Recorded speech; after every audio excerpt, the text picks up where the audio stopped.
The fact that I'm going to be in a wheelchair by around 55 years old, yeah, that sucks.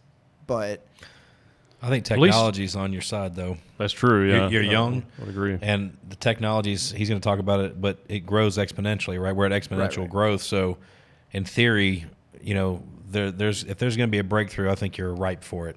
I mean, literally, in the next decade, things are going to change drastically. So you may still have hope for that. I think you should. Yeah, you should follow some of the guys at Harvard doing the genetic science. You know, they're the leaders in that technology, and they're hopeful for a lot of really big breakthrough technologies around the turn of the decade. So I remain cautiously optimistic. I mean, I know that stuff that'll happen, but hopefully during our lifetime. At some point it will. Whether or not it's when we're alive. And there's tons of people that thought that things would never happen during their lifetime that did. So I want to say though, fortunately you're an intelligent guy, so your real strength is in your mind, which is I am. The worst scenario would be if you were a dumb guy and you had a debilitating disease that you couldn't do anything. You know, like you couldn't because your strength is really in your mind, not your physical abilities anyway.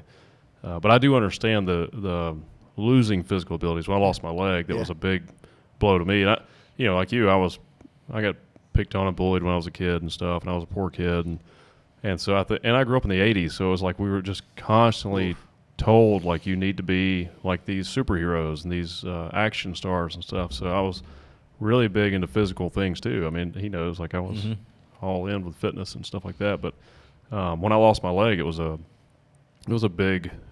It really shook my reality too, and I can still train and work out and stuff. I have some back issues that also probably cause more problems in my leg, but it was a big lifestyle change for me. But for me, it's been a positive thing. You know, it kind of put me in a different direction. But at the same time, you know, most of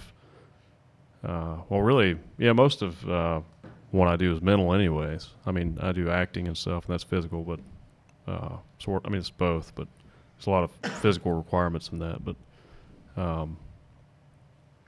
But anyway, I think the key to your situation is that you are a highly intelligent person, so you know, and everything you've done to make a living has been with your mind. So hopefully that'll stay strong, and then you know, the hope is that eventually the technology will catch up and maybe reverse some of your disease. Yeah, and I mean, and if that happens, it's awesome. But it's also, you know, like I don't want to put too much faith in it. Yeah, you can't hope for something that's not here. Yeah, I don't know, man. He could be like at 50, decide you're going to get in the MMA real bad, and the senior league.